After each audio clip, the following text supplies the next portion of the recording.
여러분 안녕하십니까? 한국 마케팅 교육 대표 마케터 배시 배노재 소장입니다. 자, 두 번째 강의 시작하겠습니다. 효과적인 학습을 위해 화면에 나오는 교재를 꼭 구입해 주시기 바랍니다. 자, 25페이지를 펴시고요. 자, 파트 2 SNS 광고 마케팅 챕터 1 메타는 페이스북이 이름을 바꾼 그 회사 이름이죠. 메타. 자, 1절은 메타 광고의 기초에 대해 다루는데요. 문제가 많이 나온 곳이에요. 매우 중요한 곳이니까 집중해서 공부하시기 바랍니다. 자, 메타 광고는 다음과 같은 세 단계로 구성됩니다. 바로 캠페인, 광고 세트, 광고. 캠페인, 광고 세트, 광고. 이렇게 세 단계인데요. 제일 첫 단계인 캠페인은 목표를 설정하는 단계입니다. 두 번째인 광고 세트는 광고 타겟, 예산, 일정, 그리고 입찰가를 정하는 단계입니다. 3단계 광고는 실제 광고 소재를 만드는 단계입니다. 이미지 또는 동영상을 업로드하고 광고의 세부 사항을 입력하는 단계입니다. 자, 1단계, 2단계, 3단계 각 단계별로 포함될 수 있는 항목의 수에 대해서는 교재를 참고하시기 바랍니다. 자, 26페이지로 가보겠습니다. 메타의 광고 구매 유형은 두 가지가 있습니다. 하나는 경매 구매이고요. 또 하나는 도달 및 빈도 구매입니다. 대부분의 광고주들은요, 경매를 사용하여 광고를 구매합니다. 그리고 도달 및 빈도 구매는 메타가 승인한 일부 광고주만 사용할 수 있습니다. 자, 먼저 경매 구매에 대해 알아보겠습니다. 광고가 노출되는 지면은 한정돼 있고 그 지면에 광고를 하고자 하는 광고주들은 여러 명이 있기 때문에 경쟁을 할 수밖에 없겠고요. 기본적으로 경매에서 가장 높은 가격을 써낸 광고주의 광고가 노출되겠죠. 자, 여기서 써내는 그런 가격을 입찰가라고 합니다. 자, 하지만 반드시 입찰가가 높다고 해서 항상 경매에서 이기는 것은 아닙니다. 메타는 입찰가만 보는 것이 아니라, 입찰가가 중요하긴 하지만 입찰가만 보는 것이 아니라 입찰가와 추산 행동률 그리고 광고 품질이라는 세 가지를 종합적으로 보기 때문입니다. 자, 여기서 추산 행동률이란 이 광고를 통해 고객이 적극적으로 반응을 보일 것인가를 추정한 것입니다. 그리고 광고 품질이란 말 그대로 광고의 품질인데요. 자극적인 표현을 쓰거나 낚시성 콘텐츠를 쓰거나 정보를 의도적으로 숨기거나 하면 광고 품질이 낮게 평가됩니다. 자, 동그라미 2번은 도달 및 빈도 구매인데요. 자, 이것은 누구에게 얼마나 자주 노출할지 정할 수 있는 구매 방식입니다. 경매는 경쟁하는 광고주가 있기 때문에 내 광고가 노출될지 안 될지 정확히 예측할 수 없어요. 하지만 도달 및 빈도 구매는 정해진 금액에 따른 노출의 양을 구매하는 것이기 때문에 계제량 그리고 빈도를 구체적으로 관리할 수가 있습니다. 여기서 도달은 얼마나 많은 사람에게 메시지가 노출되는가에 대한 것이고, 빈도는 얼마나 자주 메시지가 노출되는가를 말합니다. 자, 참고로 영어로 말하면 도달은 reach라고 말하고요. 빈도는 frequency라고 말합니다. 자, 한 가지 여기서의 문제점은 뭐냐면 도달 및 빈도 구매는 아무나 사용할 수가 없다는 것입니다. 모든 광고주가 사용할 수 있는 게 아니에요. 위에서 잠깐 말했듯이 메타에서 허락한 일부 광고주, 그러니까 일부 대형 광고주죠. 그러니까 뭐 하루에 1, 20만 원으로 광고할 수 있는 그런 광고주가 아니라 좀 큰 광고주에게만 허락되어 있는 방법입니다. 밑에 나오는 대로 20만 명 이상의 사람에게 타겟팅 할 때만 사용할 수 있고요.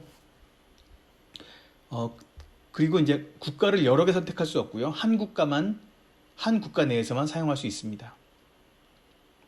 자, 27페이지를 보시면 도표가 하나 나오는데 두 방식을 비교한 것입니다. 여러 가지 자세한 사항이 나오는데 사실 이렇게 구체적인 부분까지 시험에 자주 나오진 않기 때문에 고득점으로 확실한 합격을 바라는 분만 숙지하시고 다른 분들은 그냥 참고로만 하셔도 좋을 것 같습니다. 자, 세 번째로 가겠습니다. 메타 광고의 종류입니다. 사실 모든 온라인 광고가 텍스트 아니면 이미지 아니면 동영상으로 되어 있죠. 그런데 메타 광고는 순수 텍스트 광고가 없어요. 그러니까 이미지 아니면 동영상 광고겠죠. 자, 메타 광고는 이미지와 동영상이 어떻게 표시되는가에 따라 다음과 같이 세 가지로 나뉩니다. 첫째, 단일한 이미지 한 장이나 동영상 한 개만 쓰는 광고. 둘째, 2개 이상의 이미지나 동영상을 쓰는 광고. 이런 광고를 슬라이드 광고라고 하죠. 셋째, 컬렉션 광고. 이렇게 세 가지가 있습니다. 컬렉션 광고에 대해서는 뒤에서 좀 더 자세히 설명드리겠습니다. 자, 아래에 있는 인스턴트 경험이란 전체 화면 모바일 환경이라는 이름으로도 불리는데요. 말 그대로 광고 클릭할 때 펼쳐지는 전체 화면 광고를 말합니다. 모바일에서만 쓸 수 있는 광고예요. 자, 28페이지로 가겠습니다. 이미지 광고는 말 그대로 이미지 파일을 노출하는 광고죠. 이미지 형식 중에 이렇게 여러 가지 다양한 종류의 이미지 파일이 있네요. 자, 하지만 이 중에서 JPG와 PNG 형식의 이미지 사용을 권장하고 있습니다. 자, 각 노출 위치별로 권장하는 이미지 비율은 교재 28페이지 상단을 읽어보시기 바랍니다. 자, 동그라미 2번 동영상 광고입니다. 말 그대로 동영상을 노출하는 광고죠.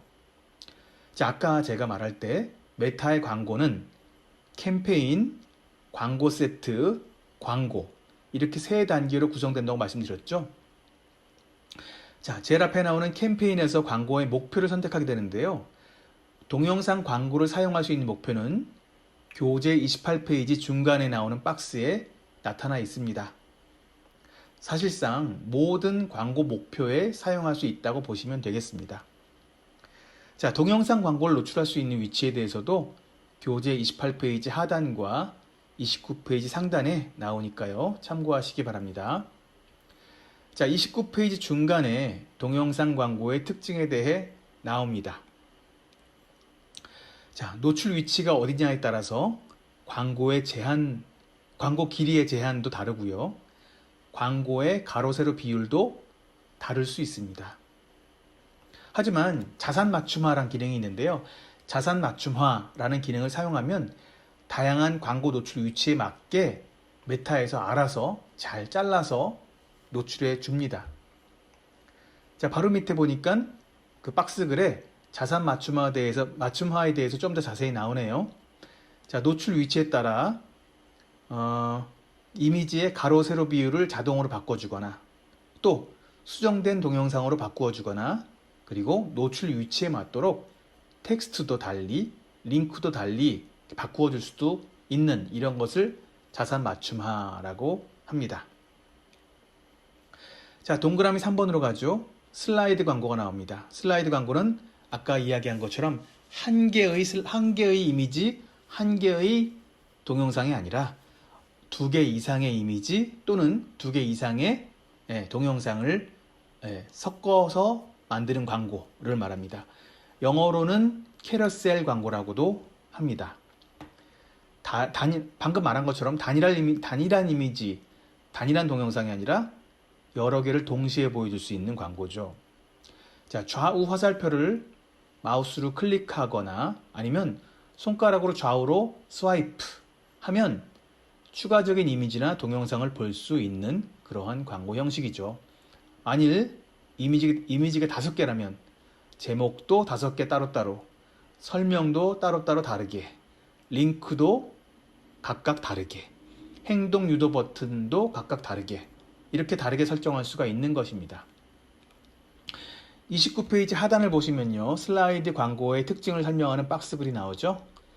맨 밑에 나오는 말을 보십시오. 박스 글 맨 밑에 가로 세로 비율을 어떻게 하라고 나오지요. 자, 중요한 내용을 읽어보시기 바랍니다. 자, 30페이지로 가겠습니다. 슬라이드 광고의 장점에 대해 나옵니다. 슬라이드 광고는 여러 이미지나 동영상을 순서에 따라서 나열할 수 있는 광고이기 때문에 이러이러한 장점이 있는 것입니다. 자, 6가지를 한번 잘 읽어 보시기 바랍니다. 교재에 나오는 내용을요. 잘 읽어 보시고요. 자, 동그라미 4번으로 갑시다. 인스턴트 경험입니다. 인스턴트 경험은 광고를 클릭했을 때 나타나는 모바일 전체 화면을 말합니다. 최근 메타에서는 모바일 전체 화면이란 말을 많이 쓰는데 원래는 인스턴트 경험이란 말을 썼어요. 근데 지금은 둘을 섞어서 쓰고 있으니까 좀 헷갈리긴 하는데요. 자, 인스턴트 경험, 전체 화면 모바일 환경은 같은 말입니다. 최근에는 전체 화면 모바일 환경, 전체 화면 모바일 환경이란 말을 더 많이 쓰는 것 같아요. 두 말을 다 이제 알아두시면 좋겠습니다. 자, 전체 화면 모바일 환경은 말 그대로 전체 화면으로 시원하게 보이는 것이기 때문에 주목도가 높아요. 즉, 눈길을 끌 수 있는 시각적 경험을 제공한다는 말이 바로 이 말이죠. 자, 여러분들이 보고 계신 30페이지 중간쯤에 보시면 인스턴트 경험의, 즉 전체 화면 모바일 환경의 노출 위치가 나오죠. 참고하시기 바라고요. 자, 동그라미 5번으로 가겠습니다. 컬렉션 광고입니다. 제가 좀 전에 광고 형식 이야기할 때 첫째, 단일한 이미지 또는 단일한 동영상, 둘째, 2개 이상의, 즉 복수의 이미지 또는 복수의 동영상, 이제 이걸 슬라이드라고 했고요. 셋째가 컬렉션 광고라고 했잖아요. 자, 지금 말하고자 하는 컬렉션 광고가 이 세 번째 나오는 컬렉션 광고입니다. 자, 컬렉션 광고가 뭔지 잘 감이 오지 않으신다면, 자, 이 그림을 보시면 잘 이해가 되실 겁니다. 세 가지가 있죠? 자, 여기 나오는 그림대로 컬렉션 광고는 모바일 전용입니다. 메인 이미지나 메인 동영상이 먼저 상단에 배치되고 그 밑에 3개의 작은 이미지가 딸려 나오는 형식이죠. 좀 전에 제가 인스턴트 경험에 대해서 말씀드렸죠. 컬렉션 광고는 그 자체가 인스턴트 경험으로 이루어진 광고다, 이렇게 말할 수 있습니다. 31페이지를 보시면 상단에 컬렉션 광고의 장점이 나옵니다. 여기 나온 컬렉션 광고의 3가지 템플릿을 보시고 나면 교재에 나오는 4가지 장점이 왜 나왔는지를 쉽게 이해할 수 있을 겁니다. 제가 좀 전에 컬렉션 광고를 인스턴트 경험으로 만든 광고다, 이렇게 표현했죠. 인스턴트 경험은요, 자유롭게 구성할 수도 있지만 맞춤형으로 미리 만들어진 3가지 템플릿 중 선택할 수도 있습니다. 3가지가 뭐냐면 스토어 템플릿, 룩북 템플릿, 그리고 신규 고객 확보 템플릿입니다. 스토어, 룩북, 신규 고객 확보, 이 3가지인데요. 각각의 템플릿에 대한 설명은 교재 31페이지 중간에 도표 형태로 나와 있습니다. 자, 이 도표는요, 시간 여유가 있는 분은 숙지하시면 좋겠지만 대부분은 참고 정도로 보셔도 좋겠습니다. 자, 31페이지 하단에 가시면 컬렉션 광고를 사용할 수 있는 캠페인 목표와 컬렉션 광고의 노출 가능한 위치도 나옵니다. 자, 읽어보시기 바랍니다.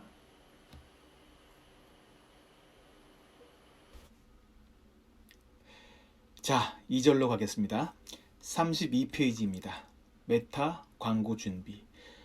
광고 준비에 대해서는 기출 중요도가 그리 높지는 않습니다. 참고로 너무 자세하게 볼 필요는 없고요. 하지만 중요한 기본적인 내용이니까 숙지는 해 두시는 게 좋겠습니다. 자, 메타 광고 준비. 페이스북을 중심으로 인스타그램, 메신저 등의 광고를 집행하기 위한 준비를 어떻게 해야 할까에 대해서 공부하는 부분입니다. 자, 첫째, 사전 준비. 사실 메타 광고를 기업만 할 수 있는 건 아니죠. 신용카드나 체크카드만 있다면 여러분들도 누구나 광고를 만들 수 있어요. 하지만 우리가 지금 그 자격증 공부를 하는 이 SNS 마케팅의 일환으로 우리가 공부를 하고 있으니까 기업 그리고 비즈니스가 광고를 하는 것이라고 가정을 하고 소개를 드리도록 하겠습니다. 자, 기업이 광고를 할 때 비즈니스 관리자를 사용하면 효과적으로 광고를 관리할 수 있습니다. 메타의 비즈니스 관리자 도구를 사용하기 위해 먼저 다음과 같은 준비가 필요합니다. 먼저 비즈니스 관리자 계정을 만들어야 합니다. 그 다음 사업자 등록증을 준비해 두어야 합니다. 셋째, 비즈니스 페이지, 페이스북 페이지를 만들어야 된다는 것이에요. 광고 목표를 달성하기 위해서 웹사이트나 애플리케이션도 함께 운영하면 좋겠습니다. 자, 메타의 광고는요, 페이스북 페이지, 페이스북을 기반으로 해요. 그래서 페이스북 페이지가 없이는 아예 광고를 할 수가 없습니다. 인스타그램에만 광고를 하려고 해도 페이스북 페이지가 있어야 합니다. 자, 다음으로 넘어가겠습니다. 비즈니스 관리자 만들기. 메타의 비즈니스 관리자를 사용하면 여러 가지 다양한 이점들이 있어요. 첫째, 2개 이상의 광고 계정을 하나로 통합하여 관리할 수 있습니다. 예를 들어서 어떤 회사가 5개의 제품군을 보유하고 있고 각각의 광고 계정이 따로따로 있다면 그 5개의 광고 계정을 하나의 비즈니스 관리자로 묶어서 통합 관리할 수 있다는 것입니다. 두 번째, 페이지나 광고 계정에 대해 역할별로 액세스 권한을 달리 설정할 수가 있습니다. 예를 들어 광고를 담당하는 직원이 A 직원, B 직원, C 직원 3명이 있다면요.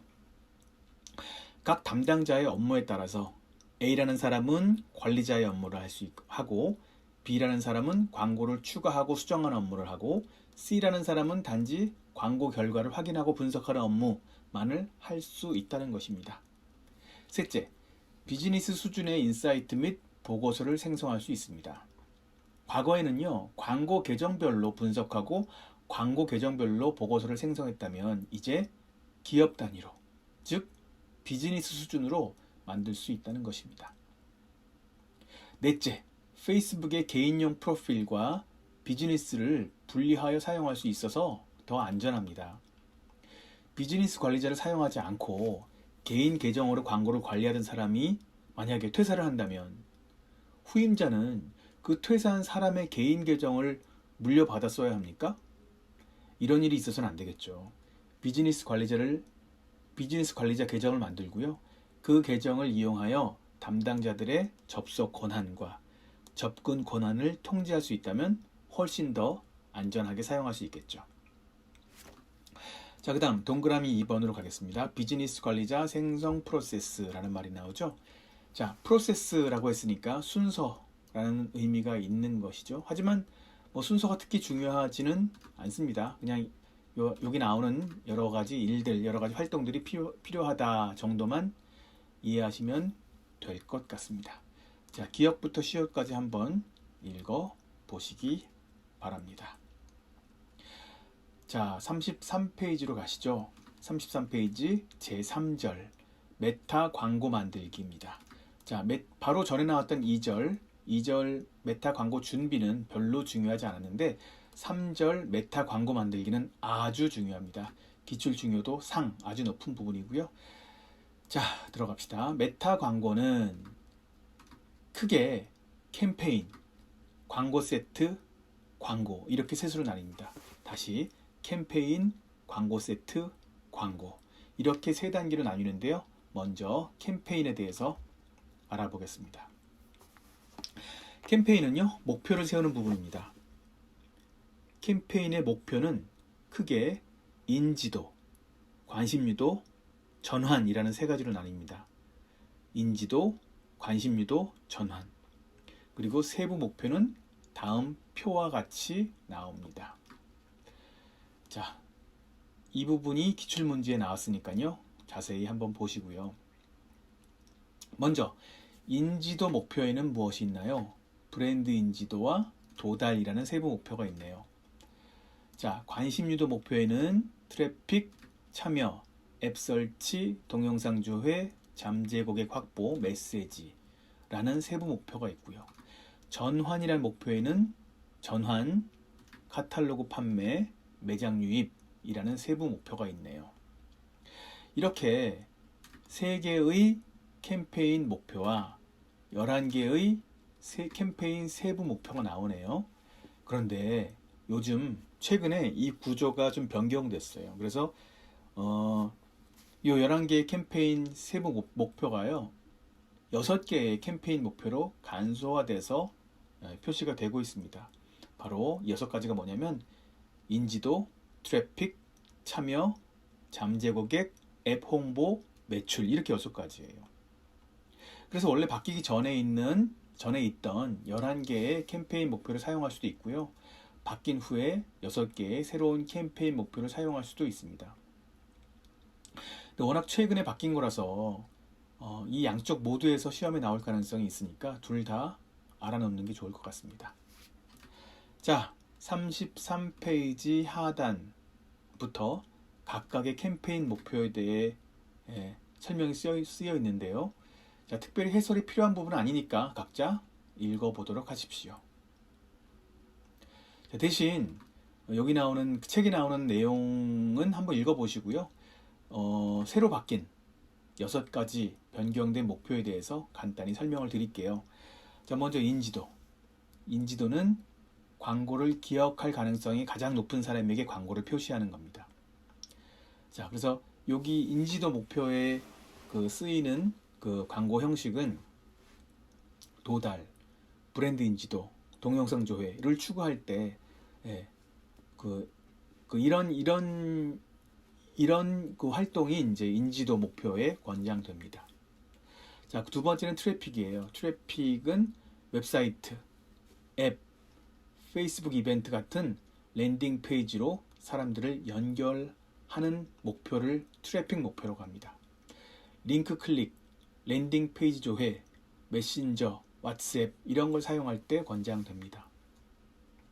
자, 참여라는 목표는 메시지, 동영상 조회, 게시물 참여, 페이지 좋아요, 이벤트 응답 등 어떤 사용자가 그 광고에 노출된 사람이 뭔가 반응을, 참여를 하도록 하는 그런 목표를 말합니다.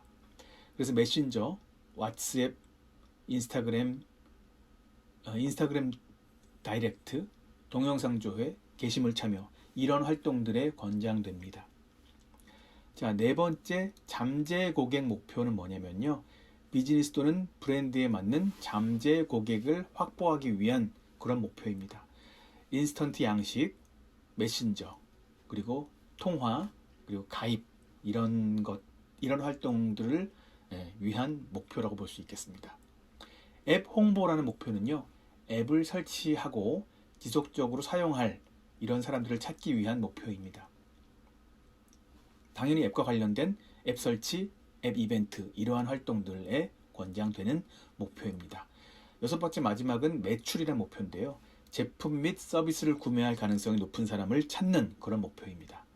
전환, 구매 전환이겠죠. 전환, 카탈로그 판매, 메신저, 그리고 왓츠앱과 관련된 활동에 권장되는 그런 목표입니다. 자, 이 6가지가 이제 새롭게 바뀐, 변경된 6가지 목표인데요. 이건 이제 우리 교재에 자세히 써 있지 않아서 제가 따로 말씀을 드렸고요. 자, 34페이지로 가시죠. 34페이지에 동그라미 2번으로 가시죠. 캠페인 세부 설정으로 가봅시다. 우리가 집행하고자 하는 광고가 특별 광고 카테고리에 들어가는지 안 들어가는지를 명시하는 부분입니다. 우리나라의 경우 사회문제, 선거, 정치 카테고리의 광고를 하기 위해서는요. 신원 확인이 필요해요. 그리고 광고 계정의 사전 승인이 필요하다고 합니다. 이런 특별 광고 타겟에서는요. 나이, 성별 같은 특정 인구 통계학적 특성이나 행동 또는 관심사와 같은 타겟팅 정보를 사용하지는 않습니다. 즉, 특별 광고 카테고리에 속하는 광고를 만들 때는 타겟을 선택함에 있어서 어느 정도 제약이 있다는 것을 알아두셔야 할 것 같습니다. 자, 다음은 A/B 테스트입니다. 캠페인에서는요, 캠페인 단계에선 A/B 테스트를 할지 말지 선택할 수 있는 부분이 나옵니다. A/B 테스트란 서로 다른 이미지, 서로 다른 광고 문구, 서로 다른 타겟을 갖는 두 개의 광고를 만든 다음에 성과를 비교함으로써 가장 성과가 좋은 광고를 만들기 위한 그런 일종의 실험을 말합니다. A/B 테스트란 말처럼 A 광고와 B 광고를 서로 비교해서 더 성과가 높은 광고를 선택하도록 도와주는 그러한 실험이죠. 자, 다음은 캠페인 예산 최적화를 사용할지 선택하는 부분입니다. 그런데 광고 관리자를 보니까 캠페인 예산 최적화라는 이름이 어드밴티지 캠페인 예산으로 바뀌어 있더라고요.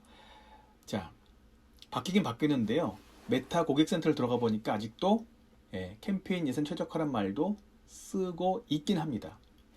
두 명칭이 혼재되어 쓰이고 있는 거죠. 좀 헷갈리시겠지만 두 용어를 함께 알아두시는 게 좋겠습니다. 자, 다시 설명을 드리면 예산을 집행할 때 캠페인 예산 최적화, 즉 어드밴티지 캠페인 예산, 두 개 말하려니까 지금 헷갈리는데 캠페인 예산 최적화, 즉 어드밴티지 캠페인 예산을 사용하는 방법과 그런 방법이 하나가 있고요. 또 다른 방법은 캠페인 단위로 예산 집행을 안 하고 캠페인 밑에 있는 여러 가지 광고 세트 단위에서 예산을 설정하는 방법 두 가지가 있는 것입니다. 다시 첫 번째로 와서 캠페인 예산 최적화, 즉 어드밴티지 캠페인 예산이라는 을 사용하는 방법이 하나가 있는데 이게 뭐냐면 캠페인 성과를 높이기 위해서 각각의 광고 세트별로 개별적인 예산을 설정하는 것이 아니고 캠페인 아래에 있는 광고 세트의 여러 광고 세트 전반의 캠페인 예산을 자동으로 관리한다는 것이에요. 예를 들어서 하나의 캠페인에 광고 세트 5개가 달려 있다고 생각해 보세요. 자, 캠페인 예산 최적화로 100만 원을 사용한다고 생각해 봅시다. 그리고 아래 광고 세트가 5개가 있는데 그 광고 세트 5개의 예산을 자동으로 적절하게 분배하여 사용하는 것이 바로 캠페인 예산 최적화라는 것이에요. 즉 어드밴티지 캠페인 예산인 것이죠. 그러니까 아래 광고 세트가 있는 여러 가지 광고 세트에 즉 더 효율이 좋은 광고 세트에다가 광고 예산을 자동으로 배정한다는 뜻이고, 자, 반면 캠페인에 책정된 예산이 100만 원이 있는데 각각 밑에 있는 5개의 광고 세트에 각각 하나는 10만 원, 하나는 20만 원, 하나는 20만 원, 하나는 20만 원, 하나는 30만 원 이렇게 각각의 예산을 탁탁탁 정해서 넣는 그 방법이 광고 세트 단위 결정 방법인 것이에요.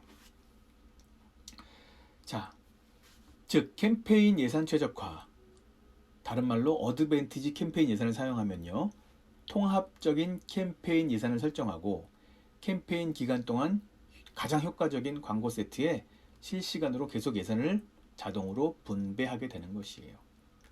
이렇게 효율이 높은, 효과가 좋은 그런 광고에 예산을 분배하는 활동을 유동성을 높인다 이렇게 표현해요. 유동성을 높인다. 유동성이란 개념은 우리 요 시험의 샘플 문제, 그 시험 주관기관에서 배포한 샘플 문제에 나왔던 개념이어서 제가 특별히 좀 더 쓰고 있는 건데요. 아래 그 박스글, 상자글의 용어 정리에 나오는 바와 같이 유동성이란 예산이 가장 가치 있는 노출에 투입되는가에 대한 일종의 지표를 말하는 것입니다. 즉 예산이 효과적으로 사용된다면 유동성이 높은 것이고요. 그렇지 못하다면 유동성이 낮은 것이라고 볼 수 있겠죠. 자, 그리고 캠페인 예산 최적화의 유동성 증대 효과를 높이기 위해 머신러닝이 사용됩니다. 그러니까 자동으로 이제 가능한 것이겠죠. 자, 다시 한번 말씀드리면 캠페인 예산 최적화, 즉 어드밴티지 캠페인 예산은 예산을 각각의 광고 세트에 고정적으로 할당하는 것이 아니라 캠페인 차원에서 더 효과적인 광고 세트에 자동으로 유연하게 배분하는 것을 말합니다. 이렇게 하면 더 적은 예산으로 더 높은 성과를 낼 수 있겠죠. 하지만 특정 광고 세트의 광고를 어느 정도 고정적으로 노출하고자 한다면 이 방법을 쓰면 안 되겠죠. 자, 캠페인 예산 최적화, 즉 어드밴티지 캠페인 예산을 설정하려면 교재에 나온 바와 같이 두 개의 설정이 필요합니다. 하나는 캠페인 예산이고요. 하나는 캠페인 입찰 전략이에요. 자, 먼저 캠페인 예산을 봅시다. 캠페인 예산은 하루에 쓸 예산을 결정하는 것이에요. 하루에 쓸 예산을 결정하는 방법 민 일일 예산이라는 게 있고요. 광고 기간 전체, 광고 기간 동안 쓸 전체 예산을 결정하는 총 예산, 일일 예산과 총 예산 중 하나를 선택할 수 있다는 것입니다. 예를 들어 일일 예산에 100만 원을 넣으면요. 매일매일 100만 원씩, 오늘도 100만 원, 내일도 100만 원, 이런 식으로 일정하게 100만 원씩을 사용하는 것이에요. 반면 7월 1일부터 7월 30일까지를 광고 기간으로 정하고 총 예산을 3천만 원으로 하면요.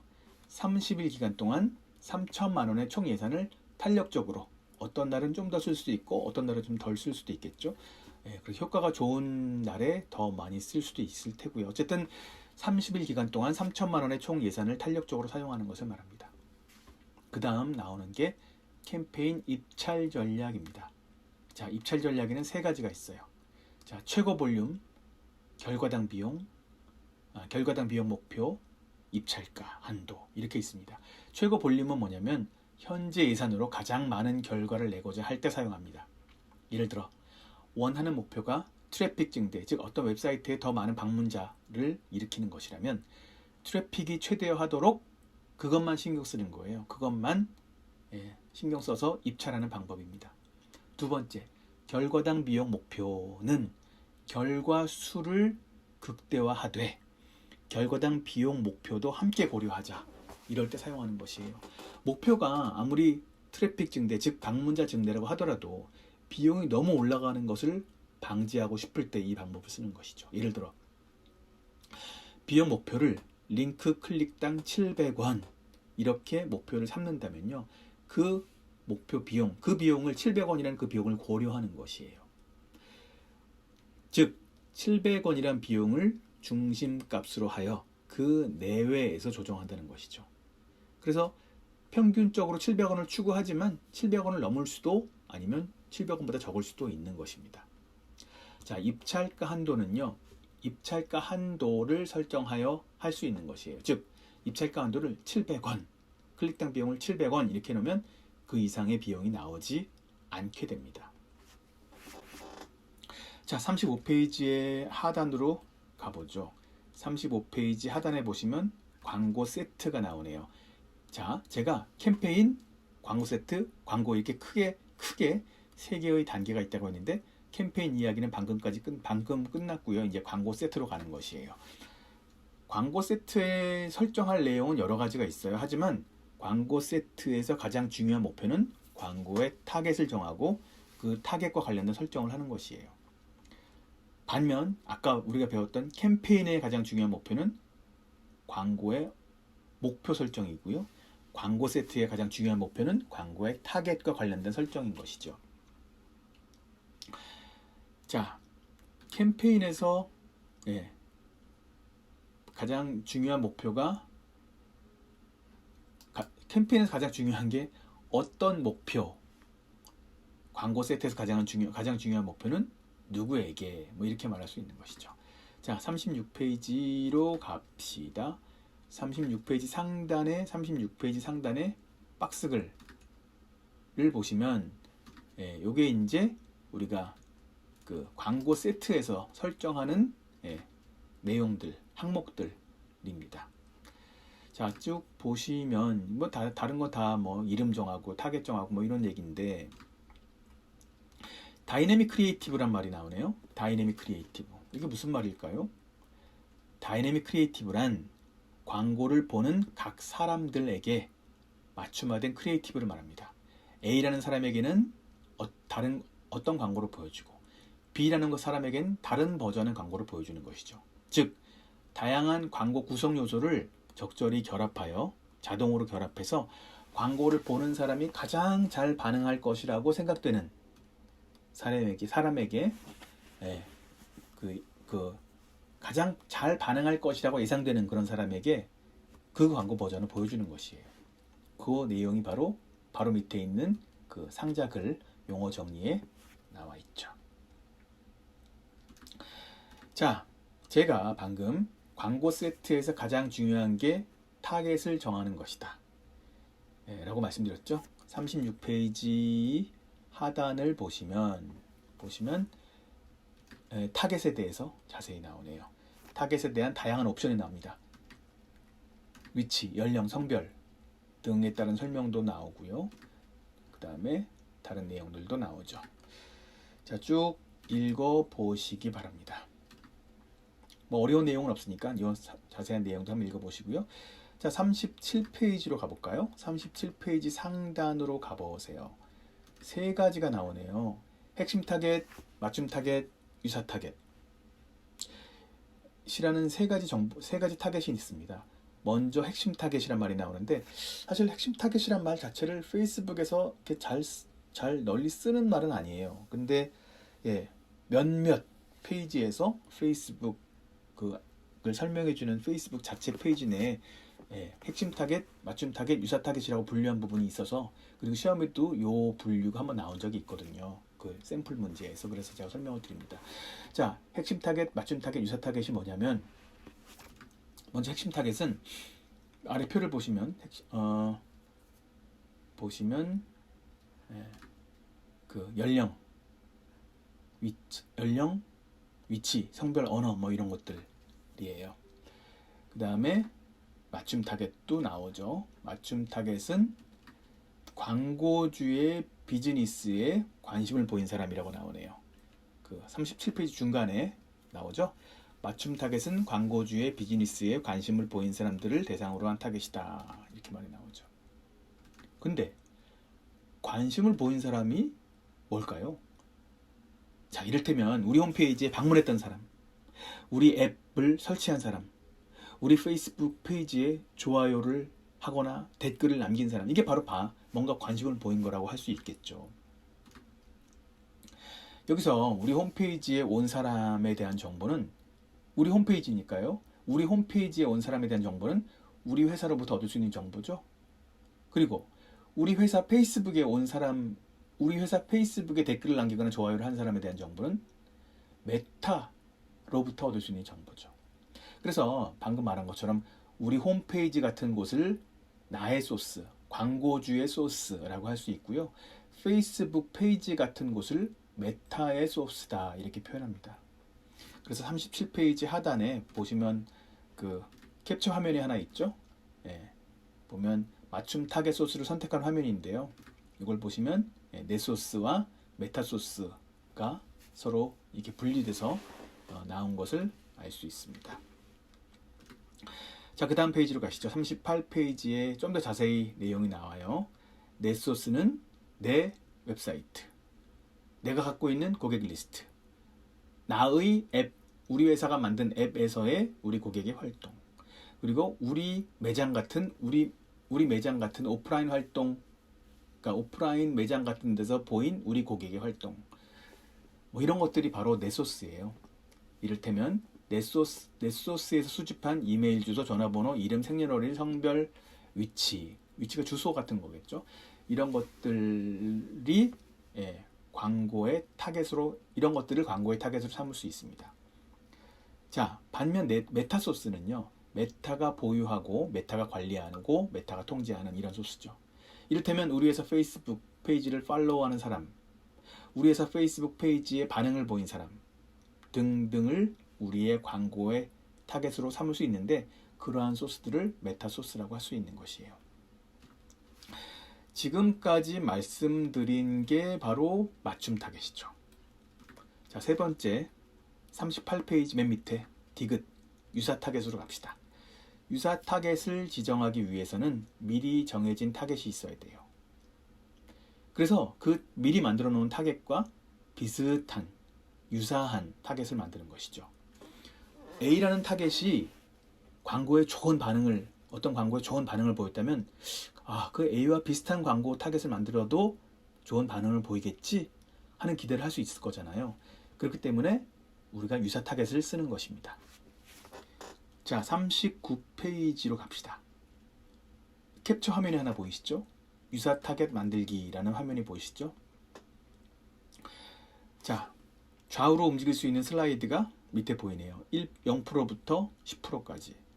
그래서 0%는 뭐 아무것도 아닌 거니까 아니고, 1%는 조금 있지만 유사성이 높은 거고요. 10%로 갈수록 좀 넓어지긴 하지만 유사성은 아무래도 떨어지겠죠. 자, 그런 것입니다. 자, 우리가 아까 그 밑에 예산이라는 게 또 나오네요. 우리가 아까 예산 배웠잖아요. 그 예산에 대해서 배웠잖아요. 언제? 캠페인에서. 캠페인에서 우리가 캠페인 예산 최적화. 그러니까 캠페인 단위에서 예산을 정할 수도 있고요. 이렇게 우리가 지금 얘기하는 건 광고 세트죠. 광고 세트 안에서도 예산을 정할 수도 있었잖아요. 그거에 대한 이야기죠. 자, 그러니까 캠페인 단계에서 이미 캠페인 예산 최적화를 선택했다면 이미 광고 세트 단계인 여기서는 금액 정보를 입력하지 않겠죠, 당연히. 하지만 캠페인 단계에서 캠페인 예산 최적화를 선택하지 않았다면 2단계에서, 즉 광고 세트 단계에서 예산 금액을 입력할 수 있는 창이 표시가 됩니다. 여기서 입력할 수 있는 금액이 바로 지출 한도죠. 자, 예산을 이제 결정을 하고 이제 광고의 일정도 여기서 지정할 수 있습니다. 자, 그 다음에 40페이지로 갑시다. 40페이지에 가면 뭐가 나오나요? 노출 위치란 게 나오군요. 노출 위치도 광고 세트에서 결정하네요. 노출 위치는 두 가지 옵션이 있네요. 바로 자동 노출 위치와 수동 노출 위치가 있네요. 자동을 선택하면 메타의 4가지 플랫폼, 4가지 대표적인 플랫폼, 페이스북, 인스타그램, 오디언스 네트워크, 메신저, 이 4개 중에 가장 좋은 성과가 기대되는 곳에 자동으로 배분하여 노출을 해주는 것이에요. 그런데 수동 노출 위치를 선택하면 광고주가 노출될 것을 자기가 지정하는 거예요, 광고주가. 그래서 4개의 플랫폼 중에 나는 페이스북에만 할 거야. 그럼 페이스북만 체크하면 되고요. 나는 인스타그램에만 할 거야. 그럼 나머지 다 끄고 인스타그램에만 체크하면 다른 곳에는 광고가 노출되지 않는 것이에요. 41페이지로 가보세요. 41페이지를 보시면 그 위에 큰 표가 있죠. 세부 노출 위치에 대해서도 나옵니다. 근데 사실 뭐 이렇게 세부적인 위치까지도 일일이 뭐 자세히 뭐 암기하거나 외우실 필요는 없고요. 한번 참고로 읽어보시면 될 것 같습니다. 자, 그 다음 보시면 자, 41페이지 다시 보시면요, 밑에 그 위에 설명됐던 뭐 세부 노출 위치에 대한 그림이 나오고, 그 다음에 뭐 이미지의 괄호 세로 비율 같은 거 나오고 하는데 이걸 어떻게 다 외우겠습니까? 외울 수는 없고, 아, 이런 광고들이 있구나 하면서 쓱 그림과 함께 이런 모양이 이러한 광고 노출 위치구나 하고 참고로 보시도록 하세요. 뭐 암기하시거나 그럴 필요는 전혀 없을 것 같고요. 자, 그래서 41페이지도 그림 나오고 42페이지도 보시고 43페이지도 한번 쓱 보시고 44페이지도 쓱 보십시오. 자, 44페이지 중간으로 가봅시다. 44페이지 중간에 보면 최적화 및 게재, 동그라미 3번이에요. 최적화 및 게재를 보세요. 여기서 요 최적화 및 게재에 대해서 시험에 나온 적은 없는 것 같아요. 하지만 광고 게재 최적화의 기준과 기준의 명칭과 그 명칭이 의미하는 바가 뭔지는 알아두시는 게 좋겠죠. 자, 광고 게재를, 도달을 목표로 광고 게재를 할 거야 했는데 도달이 뭔지도 모르면 안 되겠죠. 아, 도달은 최대한 많은 사람에게 광고를 게재하는 것이구나. 뭐 이런 식의 의미는 알아두시는 게 좋겠죠. 그래서 한번 기본적인 설명은 잘 알아두도록 하십시오. 자, 그 다음에 쓱 보시고요. 자, 밑에 그 다음 페이지인 45페이지를 보세요. 45페이지에 보시면 인스턴트 경험 이런 말이 나오네요. 우리 좀 전에 한번 나왔던 말이죠. 인스턴트 경험이 뭐냐. 인스턴트 경험은요, 광고를 클릭했을 때 촥 나오는 전체 화면 광고를 말합니다. 그래서 인스턴트 경험이란 말 대신 전체 화면 모바일 환경이라는 이름으로도 불린다고 말씀드렸죠. 사실 이것도 최근에 바뀐 말이어서 두 말을 다 알아두시는 게 좋을 것 같습니다. 실제 페이스북 고객센터나 페이스북의 안내 페이지에도요, 막 섞었어요. 전체 화면 모바일 환경, 인스턴트 경험. 그래서 둘 중에 하나만 알고 있으면 우리가 그 내용을 우리가 볼 수 없으니까, 아, 두 개가 같은 말이구나 라는 것을 알고 있어야 할 것 같습니다. 자, 그 다음에 나오는 동그라미 4번이 다이나믹 크리에이티브입니다. 이 용어도 한번 전에 설명드렸었죠? 좀 전에 광고를 보는 사람에게 맞춤화된 크리에이티브다, 이런 것이에요. 되게 막 말들이 되게 헷갈리죠.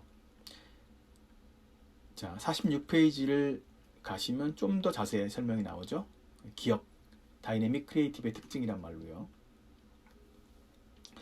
다시 한번 설명드리면 광고를 보는 각 사람에게 맞춤화된 크리에이티브다, 인 것이에요. A에게는 뭐 이러한 구성을, 이러한 버전을, B에게는 저러한 버전을 이렇게 보여주는 것이죠.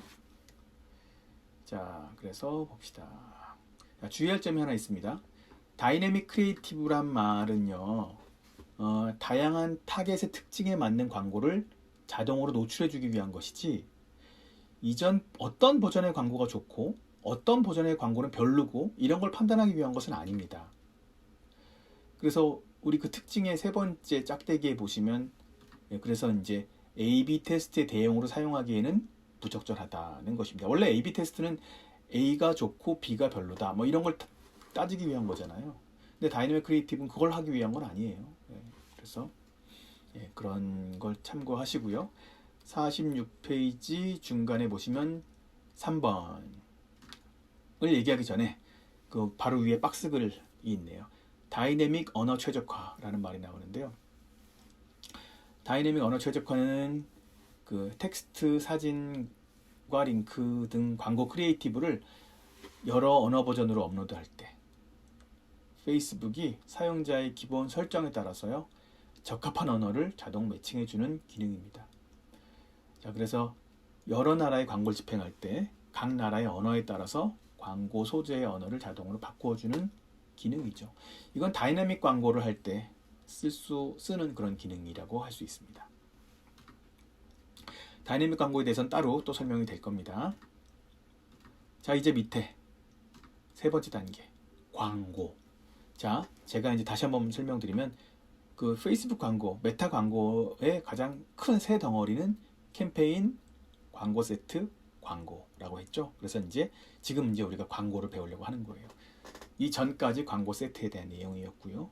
자, 캠페인이 광고의 목표를 정하고, 광고 세트가 이 광고가 노출될 타겟에 대한 정보를 정하는 게 중요했다면, 광고는 그야말로 광고의 내용이에요.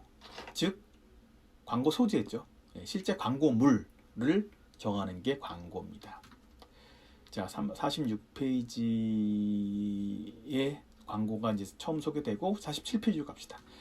47페이지에 가시면, 자, 먼저 광고 이름. 광고 이름은 뭐 자유롭게 이름을 지을 수 있겠죠. 하지만 너무 광고 이름을 그냥 막 중구난방으로 막 지으면 관리하기 어렵기 때문에 광고 이름 템플릿을 만들어서 특정 규칙에 맞게 광고 이름을 지을 수도 있습니다. 두 번째, 대표 계정을 정합니다.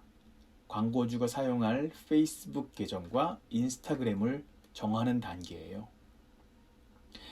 인스타그램 계정이 없으면요, 페이스북 페이지의 이름과 프로필, 기타 정보를 바탕으로 인스타그램에 광고가 노출됩니다. 그러니까 인스타그램 계정이 없어도 된다는 말씀이죠.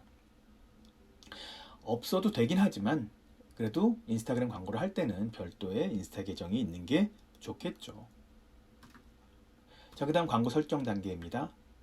광고 설정 단계에는 세 가지 메뉴가 있습니다. 광고 만들기, 그 다음에 기존 게시물 사용, 그 다음에 크리에이티브 허브 모의 광고 사용. 이거 셋 중에 하나 선택해서 이제 세부 설정을 하는 건데요. 다시 한번 보면 광고 만들기, 기존 게시물 사용, 크리에이티브 허브 모의 광고 사용인데요. 먼저 광고 만들기를 아무래도 제일 많이 쓰겠죠. 새롭게 광고를 만드는 것이에요. 그리고 기존 게시물 사용은 과거에 우리가 썼던 광고를 또 사용하는 것이고요. 그 다음에 크리에이티브 허브 모의 광고는 일종의 그 페이스북 관리자 페이지에서 이제 제공하는 건데요. 일종의 광고 만드는 사람들끼리의 협업 도구예요. 협업 시스템을 사용하여 모의 광고를 만들어서 서로 이제 피드백도 하고 서로 뭐 그러면서 협업하는 이제 그런 도구인데 그걸 사용하여 모의 광고를 만들겠다는 것이에요. 자, 세부적인 내용을 좀 더 알아보죠. 47페이지 하단의 광고 만들기부터 보세요. 먼저 크리에이티브 소스예요.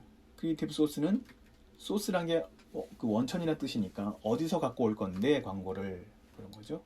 그래서 광고주가 하드에 저장해 놓은 광고물, 광고 이미지, 광고 동영상 같은 것을 직접 업로드 하려면 수동 업로드를 선택하면 되고요. 자, 광고주 하드에 있는 단일 이미지 뭐 그런 거 말고 미리 카탈로그를 만들어 놓은 게 있다면 카탈로그에 대한 설명은 뒤에 드리겠지만 미리 카탈로그를 만들어 놓은 게 있다면 그것을 자동으로 갖고 와서 그걸 이제 자동으로 갖고 오려면 카탈로그를 선택하는 거예요. 카탈로그가 뭐냐?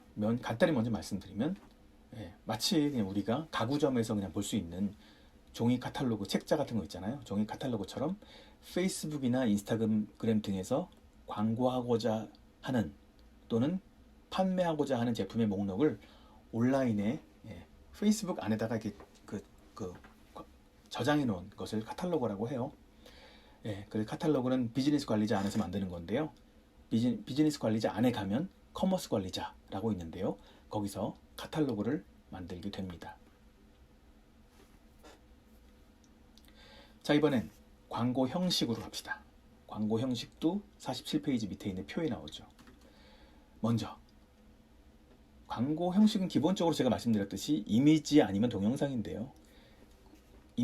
단일한 동영상을 사용하면 말 그대로 단일 이미지 또는 동영상이고요. 그 다음에 이걸 이미지나 동영상을 여러 개 사용하면 그걸 슬라이드라고 부릅니다. 그리고 마지막으로 컬렉션이라고 있네요. 컬렉션이라는 말은 좀 생소하죠. 컬렉션 광고는 모바일 환경에서 전체 화면으로 열리는 복수의 이미지 또는 동영상을 말합니다. 일종의 그 자사의 상품을 시각적으로 효과적으로 노출하여 상품에 대해 자세히 알아보거나 구매할 수 있도록 촉진하고자 하는 광고죠. 컬렉션 광고는 강의 초반에 말씀드렸듯이 모바일 환경에서 전체 화면으로 열리는 복수의 이미지 또는 동영상입니다. 자사의 상품을 시각적으로 효과적으로 노출하여 상품에 대해 자세히 알아보거나 구매할 수 있도록 촉진하는 그런 광고입니다. 48페이지를 보시면 광고 설정 화면에 구성이 나옵니다. 크리에이티브 소스, 즉 광고를 어디서 가져올 것인가, 그리고 광고의 형식, 즉 광고의 구성 방식에 대해 나오고요. 그 아래 두 개가 나오는데요. 하나는 다이내믹 경험, 그리고 또 하나는 전체 화면 모바일 환경이라고 쓰여 있는 것입니다. 먼저 다이내믹 경험을 보겠습니다.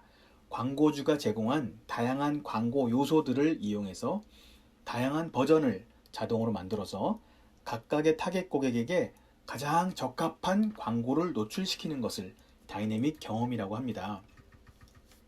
여기서 광고의 버전은 광고의 제목, 광고의 문구, 가로 세로 비율, 광고의 밝기와 선명도, 그리고 좋아요나 댓글 같은 것들을 변경해서 만들 수가 있는 것입니다. 48페이지 하단 상자글에 다이내믹 크리에이티브에 대해서도 나오는데요. 우리가 한번 공부했듯이 광고를 보는 각 사람에게 맞춤화된 크리에이티브 버전을 자동으로 만들어서 최적의 사람에게 자동으로 노출해 주는 것을 다이내믹 크리에이티브라고 한다는 것이죠. 이런 면에서 볼 때 다이내믹 경험과 다이내믹 크리에이티브는 거의 동일한 목표를 갖고 있다고 볼 수 있는 것 같습니다. 다만 다이내믹 경험은 광고 수준에서 결정하고 다이내믹 크리에이티브는 광고 세트나 캠페인 단위에서 설정한다는 점이 다른 것 같습니다. 그런데 주의할 점이 하나 있어요. 최근에 다이내믹 경험을 어드밴티지 플러스 크리에이티브라고 바꾸어 부른다는 점입니다. 사실 SNS 용어들이 너무 자주 바뀌어가지고 쉽게 자주 바뀌어서 여러분들 같이 공부하시는 분들에게 참 불리하고 불편한 점이 큰 것 같습니다.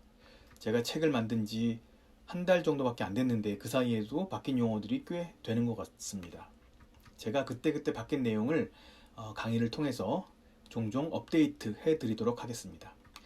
49페이지 맨 위를 보시면 상자글에 다이내믹 광고라는 말도 있네요. 다이내믹 크리에이티브, 다이내믹 경험, 다이내믹 광고까지 나오니 아주 헷갈리네요.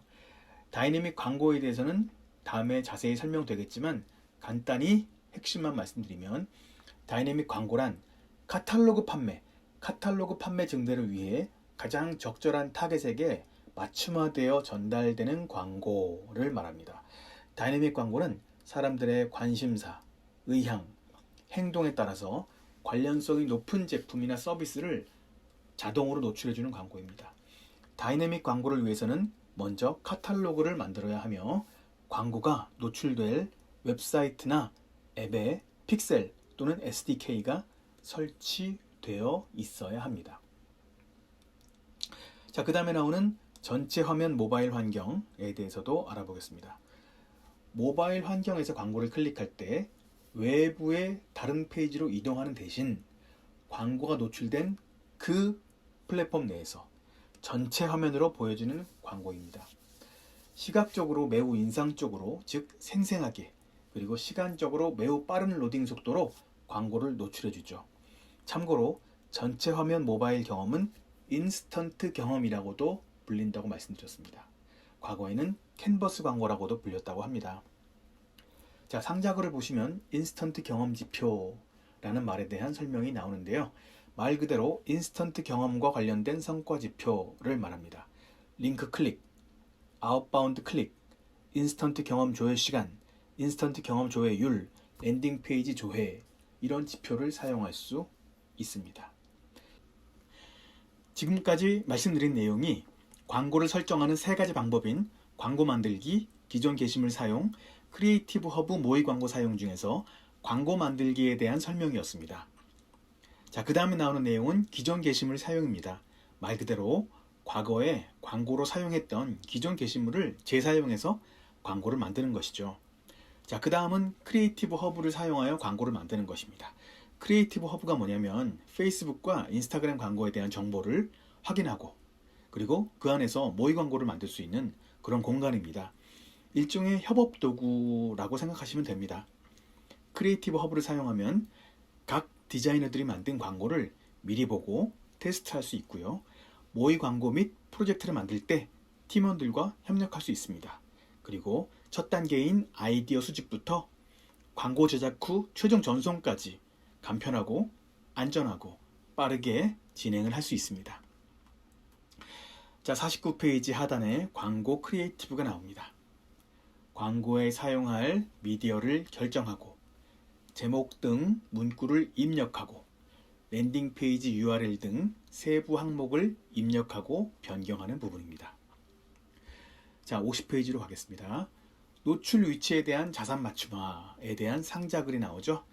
페이스북, 인스타그램, 오디언스 네트워크, 메신저 등 메타의 광고 노출 위치에 따라서 크리에이티브 자산을 맞춤화하는 것을 말합니다.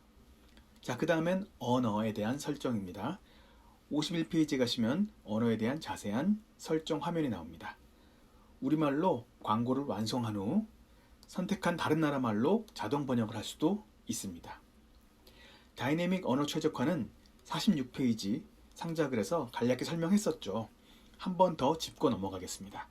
다이내믹 언어 최적화는 다이내믹 광고를 만들 때 지정한 국가의 언어로 자동으로 표시해주는 기능을 말합니다. 위에 간단히 설명드렸듯이 다이내믹 광고는 카탈로그로 만드는 광고였죠. 그 카탈로그 안에 국가 및 언어 피드를 업로드 해놓으면요, 위 기능을 수행할 수 있다고 합니다. 자, 아래 상자글에 나오는 카탈로그에 대해서도 앞부분에서 짧게 설명드린 적이 있었죠.